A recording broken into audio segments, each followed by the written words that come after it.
the case of the Laughing Sphinx.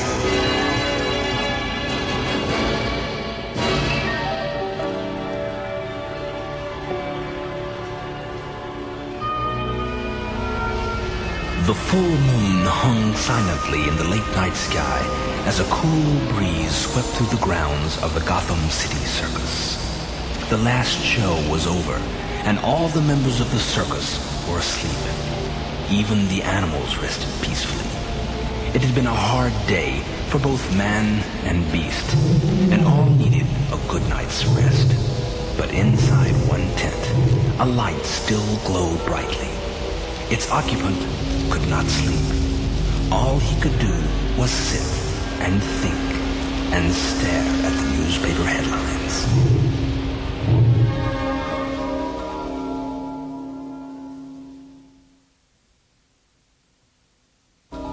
Inside the tent, young Dick Grayson, a member of the acrobatic family called the Flying Graysons, knew his circus career was at an end.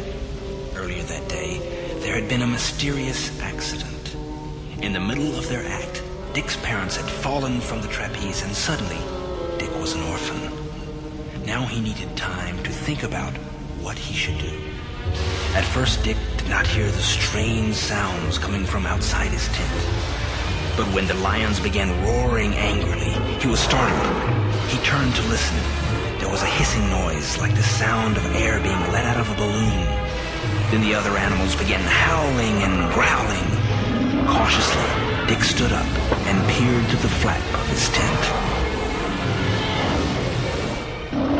There were 4 men wearing gas masks. They had tanks strapped to their backs and were busy spraying the animals with some kind of gas. Their masks made their voices hard to hear, so Dick had to listen closely. What he heard shocked him. When we finish spraying the animals with this gas, the only thing they'll do at showtime tomorrow is sleep. Yeah, after that trapeze accident and this stunt, the circus owner will give us anything we want.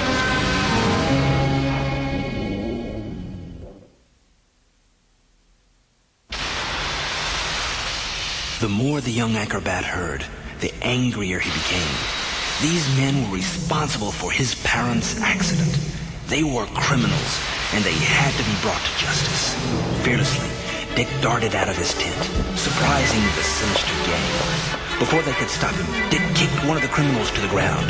His years of training on the trapeze had made Dick strong and quick, and now he was foiling the gang's scheme. You rats! You can't go around hurting people and animals! He shouted at the gang, but the odds were against Dick. It was 4 against 1, and the young acrobat needed help. Suddenly, out of the darkness swooped the Batman. The crooks were gripped with fear as the dynamic defender of the night descended upon them.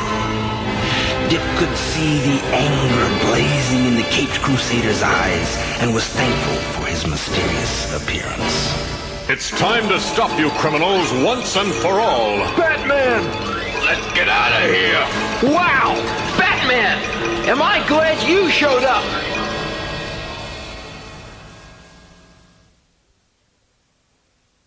4 against 1 are bad odds in anyone's book, but I think this will help even things up a bit. Batman said as he landed a knockout punch to the leader's jaw. Go get him, Batman! Shouted the courageous Dick Grayson. Without a pause, Batman whipped his batarang at another criminal, causing him to slam into one of his partners in crime. I finally got the goods on you, gentlemen, and you'll all be going to prison where you belong. Batman said. Dick watched the Batman with admiration. The costumed hero was as graceful as the Flying Graysons. But the Batman was not there to entertain. He was fighting for justice. Dick noticed one member of the gang sneaking up behind Batman. With the grace of a gazelle, Dick jumped up, somersaulting over Batman's shoulder right into the criminal's chest. Batman was amazed. He did not expect a mere boy to be capable of performing such a feat.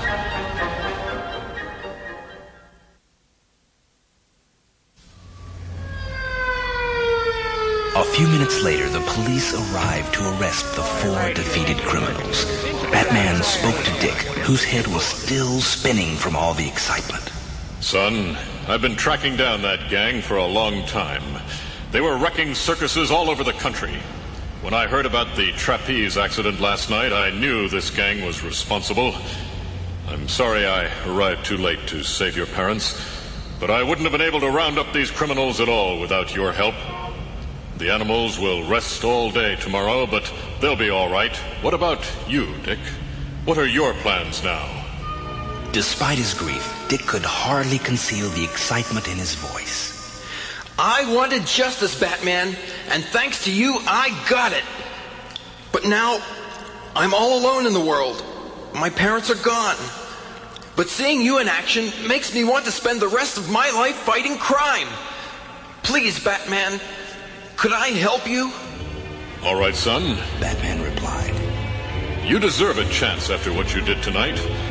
I warn you, fighting crime is hard work, and you might not be cut out for it, but you'll have to decide that for yourself. Let's go!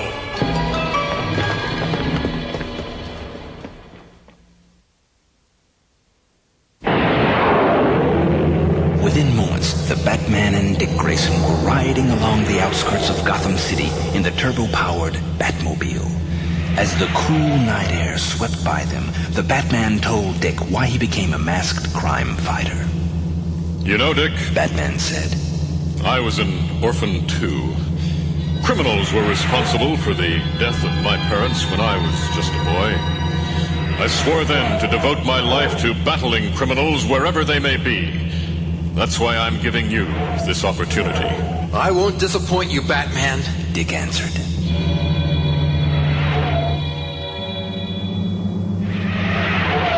Later, the two arrived at the Batcave, Batman's secret headquarters.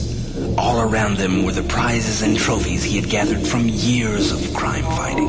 It's like a museum, Dick said, fascinated by the amazing collection.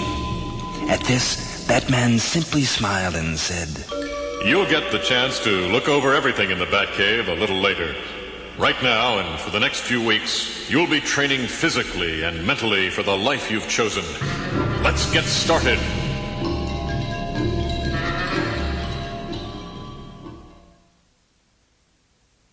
True to Batman's word, the next few weeks were painful and exhausting for the young Dick Grayson, but they were also wonderful. Dick fought off his fatigue to do all the exercises Batman was teaching him, and he accomplished them well. The Batman, in his civilian identity of wealthy playboy Bruce Wayne, spent many hours training the young acrobat for the challenges Dick would face as a crime fighter. Gee, Bruce, we've already run 5 miles. Can't we take a rest? Just 1 more mile to go, Dick. Then we'll see how well you do on the parallel bars. As the weeks passed, Dick could feel his body getting stronger and stronger. Each day he discovered muscles he never knew he had. Soon he could lift heavy sets of weights high over his head, where before he struggled simply getting them a few inches off the floor. While Dick's body became stronger and faster, his brain became sharper. His eyes were able to follow the lightning-fast movements of the punching bag. In every respect, he was ready to work with his teacher in the war against crime. Dick knew the time had come when, at the end of a training session, Batman told him, Now Gotham City will get its first look at a new, young crime fighter.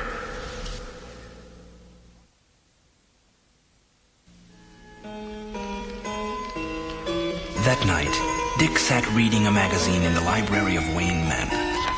The article he read was so interesting that Dick did not hear Bruce Wayne enter the cozy room. Bruce held a costume in his hands. I think that you are ready to wear this costume, Bruce said. The only thing you need to decide is what name you will use in your crime-fighting career. Dick walked over to a shelf and pulled out a book about Robin Hood, a brave man who fought injustice long ago. Ever since I was a little kid, Robin Hood has been my favorite hero, Dick said. So I think I'll call myself Robin. I think that's a good choice, Bruce said. Now it's time to try on your costume. Moments later, Dick returned to the room. In the shadowy light, Dick hardly looked like a young boy anymore. Instead, he seemed tall, strong, and ready for action. After all these years of fighting crime by himself, the Batman had a partner. And with Robin the Boy Wonder by his side, Gotham City would be a safer place to live.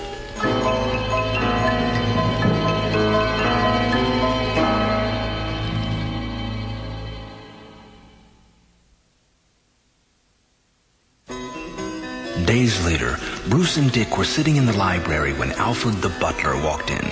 Alfred was the only person who knew that Bruce and Dick were also the Batman and Robin.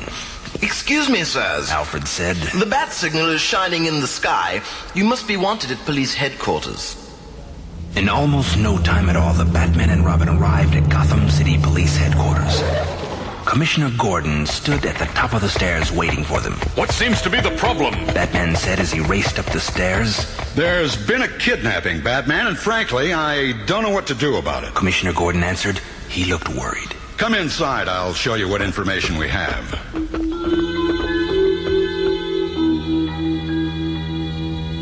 Inside Commissioner Gordon's office, a slide machine projected a picture of an odd-looking man onto a screen. This is Fredrick Smythe, Gordon explained. He is a world-famous archaeologist, and he is the man who was kidnapped. Smythe just made the greatest discovery of his career while in Egypt last month. He found this. This is the laughing Sphinx, Gordon said solemnly. And it is also missing.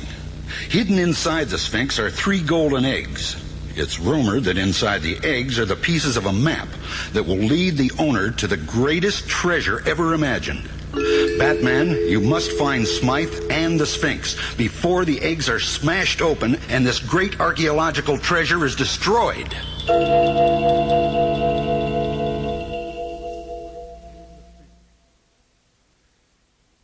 Have you got any clues? The Batman asked.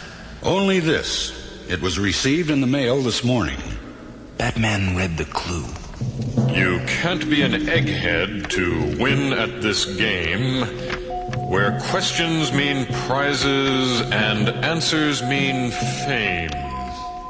He thought for a moment and said, All right, Commissioner, we'll get on it right away. Robin, let's get back to the Batcave and feed this clue into the Bat computer. As the dynamic duo rode through the Gotham City streets, the Batman was silent for a long time. Then he said to Robin, I've got a hunch this may be the toughest case we've ever faced. When the Caped Crusaders arrived at the Batcave, Batman headed straight to the gigantic Bat computer. Robin watched with interest as the Dark Knight detective sat down at the keyboard to type his questions into the talking computer. I'm going to ask it which of our enemies could be responsible for this crime, and the machine ought to be able to tell us the name of the villain we should track down. Batman explained to the Boy Wonder. In a few seconds, we'll have our answer. The Bat computer clicked and whirred. Lights blinked on and off. Suddenly, it spoke. There are 4 possible suspects in this case, The computer said in a cold, mechanical voice. 4? Robin said with surprise. Quiet, Robin. Batman said sternly. Computer, continue transmission.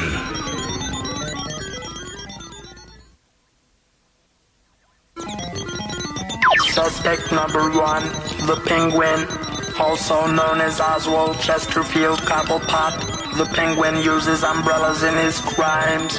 He is known for crimes involving birds. Since this case involves the theft of a Sphinx containing 3 eggs, he may be the culprit. Suspect number 2, the Joker, also known as the Clown Prince of Crime. This insane villain steals things that are of a funny, humorous, or comic nature. Since the stolen item is called the Laughing Sphinx, the Joker may be responsible for the crime. Suspect number 3, the Catwoman, alias Selena Kyle. Jewel thief, cat burglar. Her crimes usually involve cats, both big and small. Since the laughing Sphinx is half cat and half human, the Catwoman may be the guilty party. Suspect number 4, the Riddler, alias Edward Nigma. The Riddler's main characteristic is his uncontrollable need to outsmart the Batman by using perplexing clues. Since the clue received by Commissioner Gordon is in fact a riddle, the Riddler may be involved. However, this computer can offer no answer to the riddle itself in transmission. The computer clicked off. 4 suspects? Wow! What do we do now, Batman? Robin asked. Track down our first suspect, of course. Batman replied. To the Iceberg Ice Cube Factory, Robin, in search of our fine-feathered fiend, the Penguin.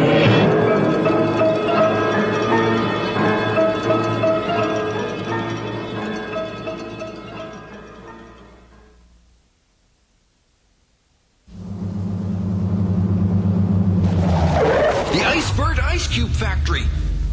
It looks more like a fortress than an ice cube plant. Robin said as he pointed to the dark building which stood on the outskirts of Gotham City, like a mysterious castle.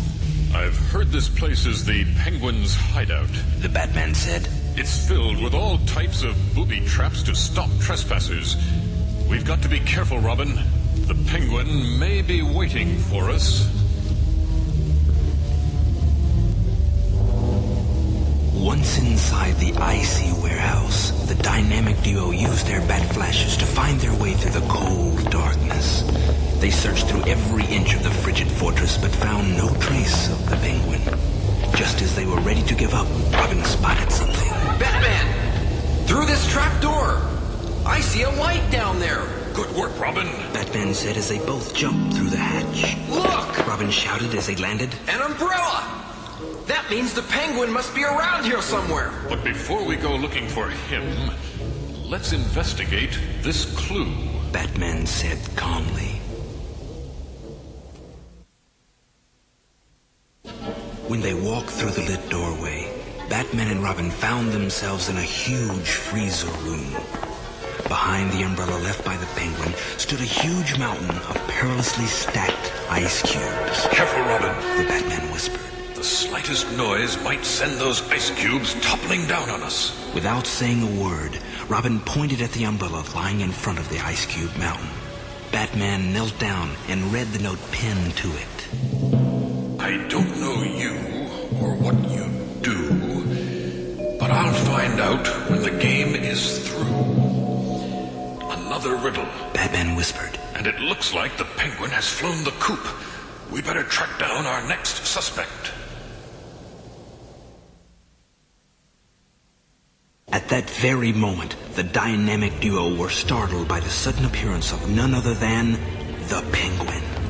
The foul fiend stood by the freezer door, cackling hysterically. Ha ha ha! Looking for the laughing Sphinx, Batman? Well, you've come to the wrong place. The only thing you'll find here is a rather icy reception. With surprising speed, the Penguin turned to make his escape. Batman, he's getting away. Stop him, Robin. Sorry, Dynamic Duds, but I'll have to give you the cold shoulder. Robin, the sound of that door slamming. It's loud enough to make the ice cube mountain. Batman's words were cut off by a rumbling sound as the ice cubes began to crash all about the daring crime fighters. Batman! The Penguin started an avalanche! We'll be buried alive! Robin shouted above the thunderous noise of the falling cubes of ice. If they were going to escape the Penguin's frosty fix, Batman would have to think fast.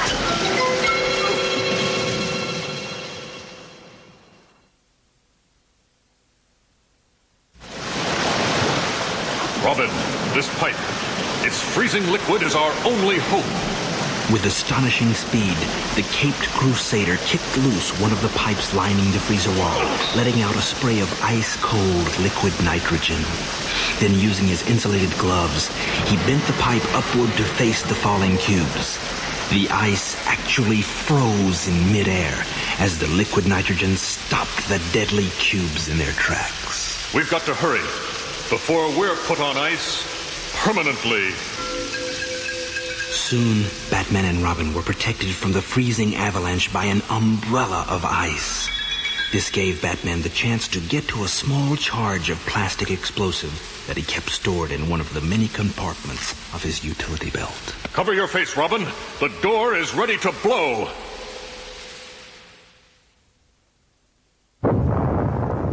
With a deafening roar, the explosive charge ripped the thick metal door off its hinges. When the smoke cleared, the Batman and Robin stood among the wreckage, ready for action. Come on, Batman! We've got to catch the Penguin! Wait, Robin. The Penguin's long gone by now. He flew off, thinking we were finished. Right now, we should head for the Gotham City amusement park. I've got a feeling the Joker is up to no good there.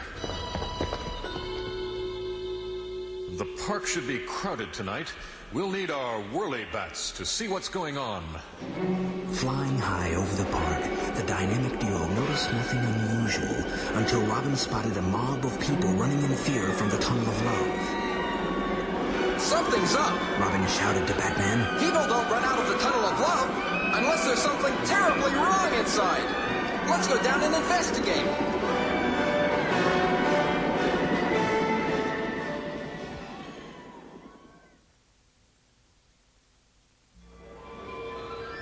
We better find out the cause of that panic, chum. When the whirly bats landed, the Caped Crusaders leaped aboard one of the boats that floated through the Tunnel of Love.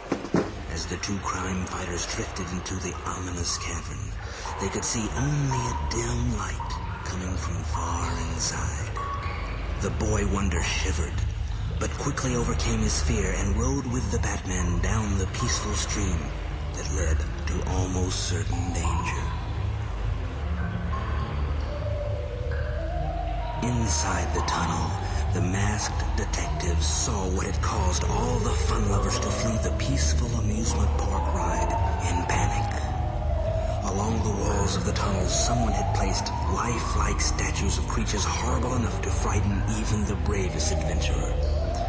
Frankenstein, Dracula, the Wolfman, and the Mummy all were leaning menacingly over the small boat as the Batman and Robin floated through the tunnel. It was a nightmare, but this couldn't be real, Robin thought. Then suddenly, one of the monsters moved.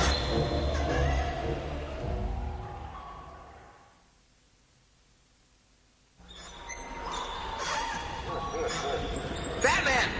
Those monsters, they're alive! Robin shouted his warning to the Batman just as the monsters began to jump into the boat. Each monster had a look of hate in his eyes. All of them wanted to destroy the dynamic duo. Batman, we're sitting ducks! Not if we fight back.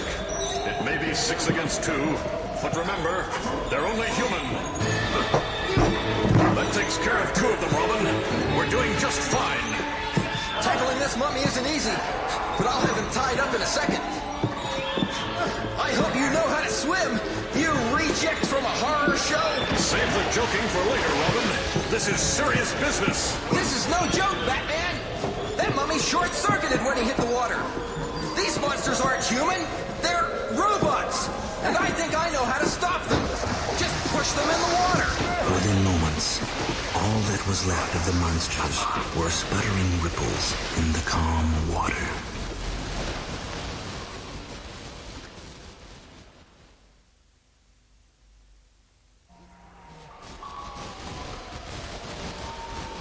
The dark tunnel was lit brightly by the sparks of the beaten robots. This type of sick humor has to be the Joker's work, Batman said. From the corner of his eye, Robin spotted a thin figure heading for the tunnel exit. I think you're right, Batman. Robin said. And there he goes. Let's get him.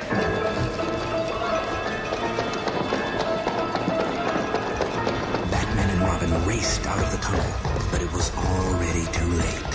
By the time the two crime fighters got to the exit, the Joker was gone. But he left a clue. Robin spotted it first. Look! Floating in the water! It's a giant Joker playing card! I'll fish it out. Maybe it can give us a lead in this case.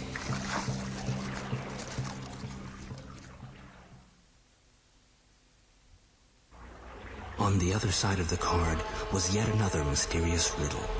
Robin read it aloud to Batman. The man you seek is both here and there. For on this night, he'll be on the air. The Caped Crusader thought for a long moment after hearing the latest clue. He finally said, We're getting closer to the solution. I can feel it. But we still need more answers. Suddenly, the Batman realized what he had to do next. Come on, Robin, to the Batmobile. We're going to the Gotham City Zoo to pay the Catwoman a little visit.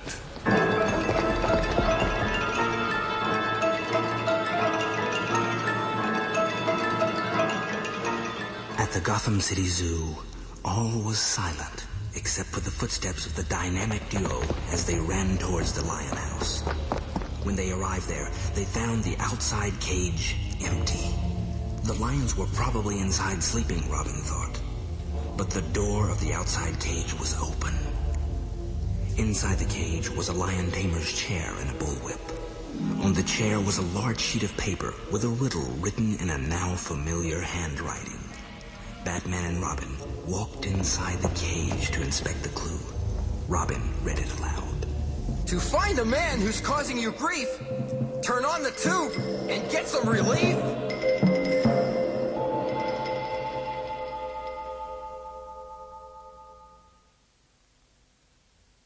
What does it mean, Batman? Robin asked. Just a moment, Robin. All the clues are starting to fit into place. Let me see. As the dynamic duo thought about their latest clue, they did not notice the Catwoman quietly slinking up behind them. Quickly, she grabbed the cage door and slammed it shut with a loud clang. Batman and Robin were caught totally by surprise. Ah, this is perfect. The Catwoman gloated. The famous Batman and Robin, behind bars at last. Batman pulled and tugged at the cage bars, but they would not budge. He and the Boy Wonder were trapped. I've got a little friend of mine waiting on the other side of those bars behind you. The Catwoman purred. I'm afraid he missed his supper last night, so you can imagine how much he's dying to meet. Or is that eat you two?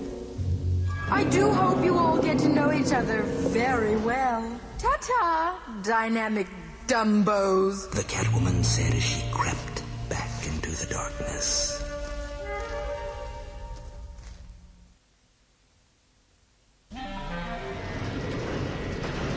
Slowly, the cage door behind the dynamic duo opened. And then, out of the darkness jumped a gigantic, ferocious lion. Eyes ablaze, fangs and claws exposed.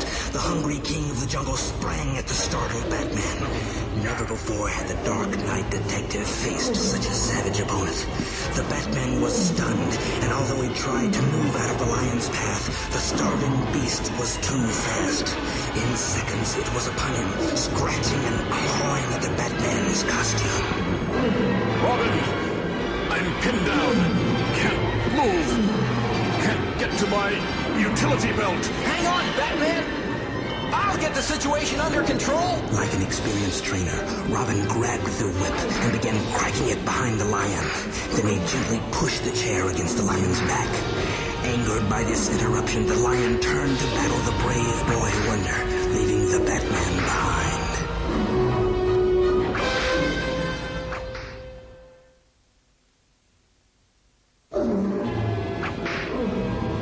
Free to use his hands once again, Batman reached into his utility belt and tossed a sleeping gas capsule at the ferocious lion, just as it was about to pounce upon the Boy Wonder. Immediately, the big cat fell into a deep, peaceful sleep. Robin cautiously stepped over the sleeping beast to aid the Batman as he picked the lock on the other side of the now quiet cage. Thanks, Robin. Batman said. You saved my life. No problem, Batman. Robin answered, smiling. If you hadn't used that gas capsule when you did, I might have turned out to be dessert for our slumbering friend here. Once outside the cage, Batman returned to the task of fitting all the different clues together. The first clue mentioned a game, one that awarded prizes and fame for the correct responses. The clue at the ice cube factory said that one player doesn't know the other's identity until the game is over. The Joker's clue said that the man we're looking for would be on the air tonight. That means television or radio. But the last clue mentioned tube, which means TV. So when you put all the clues together, they tell us that Fredrick Smythe is going to be on a TV game show tonight. Robin snapped his fingers. He knew the solution. And the only TV game show where contestants try to figure out people's occupations is... What's my job? Quick, Batman! To the television studio!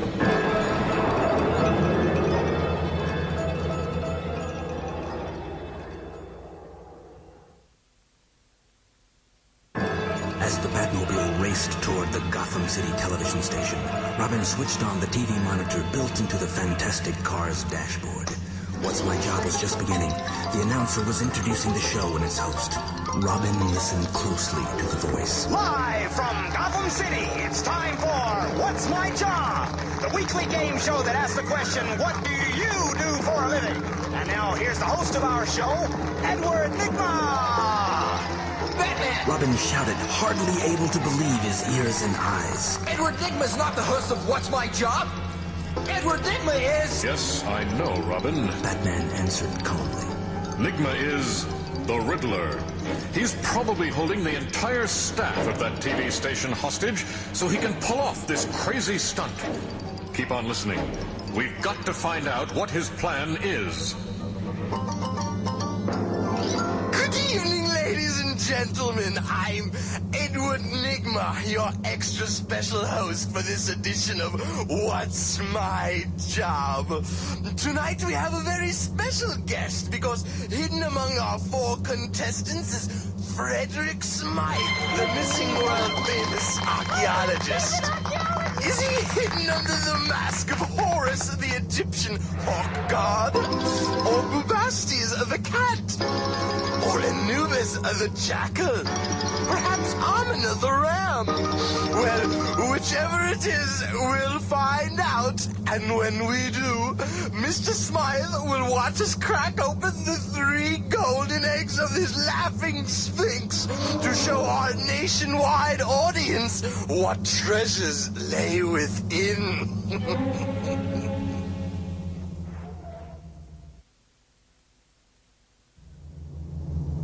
To help determine which of our contestants is really Mr. Smythe, we have called upon the distinguished staff of McNulty's Pool Hall and Gymnasium to assist in our investigation. Gentlemen, you may begin your questioning. It's time to play What's My Job? Robin stared, open-mouthed, at the small television screen. Batman! That guy's really nuts! He said. I'm not so sure, Robin. Batman answered. I've fought the Riddler before. He may be a little off the wall, but this kind of display seems more like the Joker's style. There's more to this than meets the eye. The Batman paused a moment, then added. Turn the set off, Robin. I have a plan. If only we can get there in time.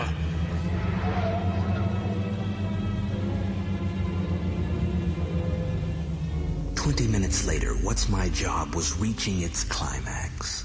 Well, contestants, Edward Nygma cackled. You've managed to stump our panel of, experts. So what else can I say except it's time to unmask? At this cue, 3 contestants lifted off their masks to reveal themselves as the Penguin, the Catwoman, and the Joker. Fredrick Smythe, the 4th contestant, was tied up and gagged, so one of the panelists got up and pulled off his mask. The audience was stunned by the sudden appearance of the villains. And now, Nygma continued, since everyone else has revealed himself, I guess our television audience won't be too upset if their favorite game show host turns out to be none other than the Riddler. Ladies and gentlemen, it's time for the highlight of our show. Let's crack open the eggs of the Laughing Sphinx. The studio audience was horrified, shocked. They sat glued to their seats, but each viewer hoped someone or something would put an end to the villain's evil plan. Meanwhile, the villains gloated as they prepared to smash the eggs. I must admit, Joker, old buddy, your suggestion that we team up was superb. Yes, Joker. But why did we have to go through all this TV stuff? Yeah, what difference does it make to you? I enjoy a little media coverage every now and then. As if in answer to the audience's silent prayers, the dynamic duo suddenly swept into view. Now the four newly teamed villains were shocked and could only stare up in disbelief as the caped crusaders were thwarting their evil scheme. I thought you got rid of them, said the Joker.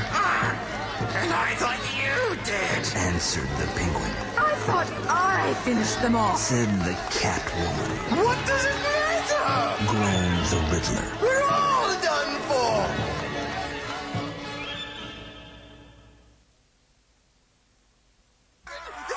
The audience shouted with glee as Robin smoothly swept by the four arguing villains, plucking up the Sphinx and its eggs as he passed. Sorry, I've got to run, fellas. He shouted down at the flabbergasted villains. I've got to take my Sphinx for a walk. Meanwhile, near the ceiling of the television studio, Batman was planning the final downfall of the evil team. Seconds after the Boy Wonder made his television debut, Batman cut loose the final cable holding up the huge "What's My Job" sign.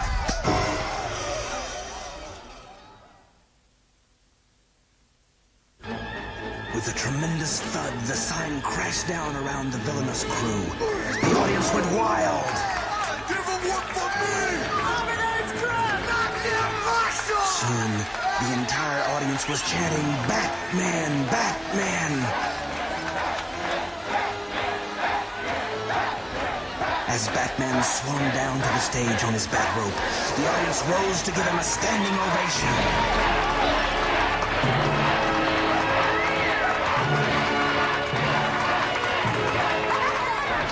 Then Robin returned to toss a final batarang around the four beaten evildoers. Batman smiled and waved at the cheering crowd. He was not used to being a television star, but he accepted the audience's cheers and applause graciously.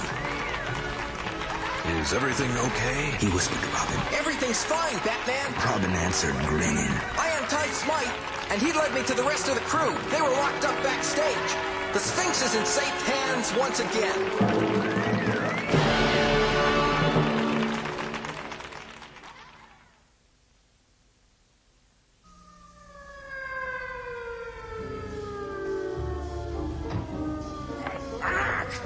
This is the last time I listen to your crazy team-up ideas, Joker. That goes double for me. After the show was over, Commissioner Gordon arrived with the police to take away the four criminals. Gordon was anxious to congratulate the Caped Crusaders. I got to the studio as soon as I could, but it looks like you fellas beat me to the punch. You might say that. Robin smiled. Well, Gordon answered, it was a great show, Dynamic Duo. I saw it all on TV, along with millions of other viewers. Gotham City will sleep safely tonight because of you two.